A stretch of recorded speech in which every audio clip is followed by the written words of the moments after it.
দুইজন আলোচক এখন হচ্ছে বিতর্ক হচ্ছে, এটা বিতর্কের বিষয় না। একজন ভুল করছে, আরেকজন তার সংশোধনের জন্য বলতেছে, সংশোধনের জন্য আমরাও বলছি।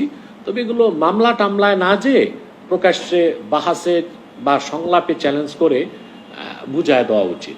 আর যিনি ভুল করছেন ওটা তো ভুল, উনি চুপ থাকলেও তবা হবে না, বরং আমি মনে করি উনি প্রকাশ্যে এসে এটা বললেই হয় যে এই বক্তব্যটা আমার ভুল হয়ে গেছে, আল্লাহ আমাকে মাফ করুন। আল্লাহ হাবিব মুহাম্মদ সাল্লাল্লাহু আলাইহি ওয়াসাল্লাম ১৫০০ বছর আগে নবুয়ত পেয়েছেন ৪০ বছর বয়সে।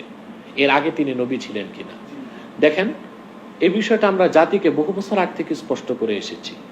বিশেষ করে গত বছর এক মৌলভী সাহেব এই আমাদের এই বিশ্বাসের বিপরীত বক্তব্য দেওয়ার পর আমি সহিহ বুখারীর দর্স সমাপনী উদ্বোধনী দর্শে বক্তব্যটা বলেছিলাম। এবছরও আবার আল্লাহর কি হুকুম, এই বিষয়টা নিয়ে যখন খুব বেশি মানুষের মধ্যে বিভ্রান্তি সৃষ্টি হচ্ছে, বিভ্রান্তি না, মমিনের কোনো বিভ্রান্তি না, মমিন মূল আসলটাই বিশ্বাস করে। মুনাফিকদের মধ্যে বা মূর্খদের মধ্যে যখন একটা চলে আসলো, প্রশ্ন চলে আসলো যে আসলে বিষয়টা কি, তখন ওই সহিহ বুখারীর উদ্বোধনী অনুষ্ঠানে আমি বক্তব্য দিয়েছি, সুস্পষ্ট বক্তব্য। আদম সৃষ্টির বহু আগ থেকেই আল্লাহ তাআলা ঘোষণা করেছেন মুহাম্মদ সাল্লাল্লাহু আলাইহি ওয়াসাল্লাম আল্লাহর সর্বশ্রেষ্ঠ সর্বশেষ নবী ও রাসূল। এক্ষেত্রে সহিহ হাদিস আছে। এক সাহাবী আল্লাহ হাবিব সাল্লাল্লাহু আলাইহি ওয়াসাল্লামকে প্রশ্ন করেছেন, মাতা কুনতা নাবিয়্যা, আপনি কখন থেকে নবী?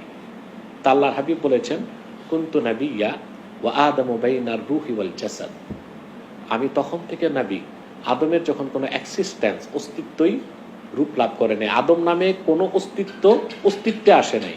আদমের একটা অংশ ছিল রূহ আর একটা ছিল মাটিতে, তখন থেকে আমি মুহাম্মদ আল্লাহর নবী।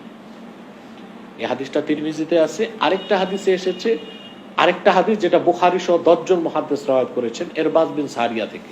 ওয়ানিল এরবাজ ইবনে সারিয়া রাদিয়াল্লাহু তাআলা আনহু قال سمعت رسول الله صلى الله عليه وسلم يقول إني عبد الله وخاتم النبيين وإن آدم لمنجدل في طينته। এরবাজ বিন সারিয়া বলেন, আমি আল্লাহর হাবিব মুহাম্মদ সাল্লাল্লাহু আলাইহি সাল্লামের নূরের জবান থেকে নিজ কানে শুনেছি, তিনি বলেছেন আমি মুহাম্মদ আল্লাহর বান্দা ও সর্বশেষ নবী তখন থেকে যখন আদম ধুলায় গড়াগড়ি খাচ্ছিল। তো বিষয়টা তো স্পষ্ট। তাহলে আমাদের আকীদা ও বিশ্বাস যে আল্লাহর হাবিব মুহাম্মদ সাল্লাল্লাহু আলাইহি ওয়াসাল্লাম তখন থেকে নবী যখন আদম অস্তিত্ব লাভ করে নাই। তবে আল্লাহর হাবিব মুহাম্মদ সাল্লাল্লাহু আলাইহি সাল্লামের নবুয়তের প্রকাশ ঘটেছে ৪০ বছর বয়সে। বিষয়টা স্পষ্ট। এখন প্রশ্ন আসে যে আদম সৃষ্টির আগে আল্লাহর হাবিবের ক্ষেত্রে আল্লাহ ঘোষণা দিলেন কেমনে?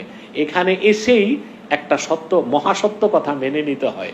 আসলে আদম না, আরশ কুরসি লৌহ কলম সৃষ্টির আগে আল্লাহ তার হাবিব মুহাম্মদ সাল্লাল্লাহু আলাইহি সাল্লামের নূরকে তৈরি করেছেন, এবং নূরে মুহাম্মাদিকে আল্লাহ তাআলা তৈরির পরই আল্লাহ ঘোষণা দিচ্ছেন।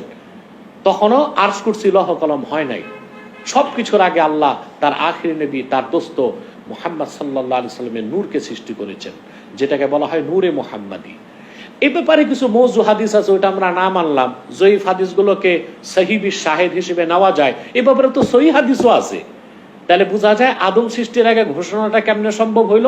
আদম সৃষ্টির বহু আগে, সকল সৃষ্টির আগেই আল্লাহ তার দোস্ত আখিরি নবী নূর নবীজি মুহাম্মদ সাল্লাল্লাহু আলাইহি সাল্লামের নূরে মুহাম্মাদিকে সৃষ্টি করে আল্লাহ ঘোষণা দিচ্ছেন মুহাম্মদ সাল্লাল্লাহু আলাইহি সাল্লাম আমার সর্বশেষ নবী ও রাসূল।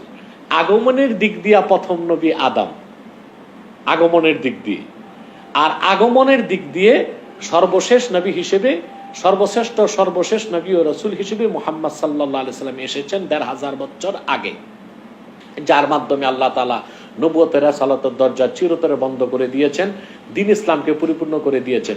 কিন্তু আল্লাহর হাবিব নূর নবীজি মুহাম্মদ সাল্লাল্লাহু আলাইহি ওয়াসাল্লাম ১৫০০ বছর আগে ৪০ বছর বয়সে ওনার নবুয়তের প্রকাশ ঘটেছে, কিন্তু তিনি আল্লাহর পক্ষ থেকে নবী এই কথার ঘোষণা পেয়েছেন আদম সৃষ্টিরও আগে। এটাই হচ্ছে আহলুস সুন্নাহ ওয়াল জামাতের আকীদা, এটাই হচ্ছে আরিফ বিল্লাহদের আকীদা, এটাই হচ্ছে গাউসে পাক শেখ আব্দুল কাদের জিলানী রাহমাতুল্লাহর আকীদা, বাহাউদ্দিন নকশবন্দি এবং বিশেষ করে ইমামে গাজ্জালি সহ ইসলামের ইতিহাসে যারা আরিফ বিল্লাহ, আল্লাহর পরিচয় যারা লাভ করেছিলেন, মারিফতের নূর আল্লাহ যাদেরকে দান করেছিলেন, তাদের মত এটা। এবং এই মত ইবনু হাজার আসকালানি, ইবনু হাজার হায়তামি এবং মোল্লা আলী কারি, আল্লামা হাফেজ জালালউদ্দিন সুয়ুতি, তারপরে আল্লামা খতিব আল কাস্তালানি, পৃথিবীর বিখ্যাত যারা মুহাদ্দিস, আজকের না 700, 800, 1000 বছর আগের, বিশেষ করে কাজী আয়াস, এইসব মহান মনীষীদের বক্তব্য, এটা মত এটা। অতএব যারা এর বিপরীত মত প্রচার করতেছে যে আল্লাহর হাবিব মুহাম্মদ সাল্লাল্লাহু আলাইহি সাল্লাম নবুয়ত পেয়েছেন 1500 বছর আগে, 40 বছর বয়সে, এর আগে তো তিনি নবী ছিলেন না, এর আগে উনি যা করেছেন সেটা দলিল না, তারা আসলে এইখানে আমার মনে হয় বাকি বিষয়টা বুঝতেছে না যে হ্যাঁ, আল্লাহর আখিরি নবী মুহাম্মদ সাল্লাল্লাহু আলাইহি ওয়াসাল্লাম তিনি 1500 বছর আগে গারে হেরাতে 6 মাস আল্লাহর ধ্যান করার পর সরাসরি ওহী এসেছে, কোরআন নাজিল শুরু হয়েছে, তখন নবুয়তের প্রকাশ ঘটেছে। কিন্তু মুহাম্মদ সাল্লাল্লাহু আলাইহি ওয়াসাল্লাম তো নবী তখন থেকে, আদম যখন অস্তিত্ব আসে নাই। আচ্ছা, সম্প্রতি যে ভিডিওর কথা বললাম সেখানে দুজনের কথা আসে, আমি তাদের নাম নিতে চাই না। আমি প্রশ্ন করতে চাই যে তাহের সাহেব উনি না না না না, এগুলো তারা নোংরামিতে লিপ্ত হয়ে গেছে। এগুলো কেস না, মামলা টামলা না, এটা হচ্ছে সংলাপে ডাকলেই হয় যে আমরা বসে, আপনি বুঝতেছেন না, আমি বুঝাই দিই, এটাই মনে হয় ভালো। এখন এসব বিষয় নিয়ে মামলা টামলায় জড়ায় গেলে নাস্তিকরা, বামপন্থীরা সুযোগ পাবে যে আলেম আলেমে কেস মামলায় লিপ্ত হয়ে গেছে, আর তাগুতি সত্যি বাহবা দিবে, যাক এরা তো এখন ব্যস্ত আছে, আমরা আমাদের কাজ করি। এটা মামলায় না যেয়ে আমার মনে হয় তাকে সরাসরি চ্যালেঞ্জ করা উচিত।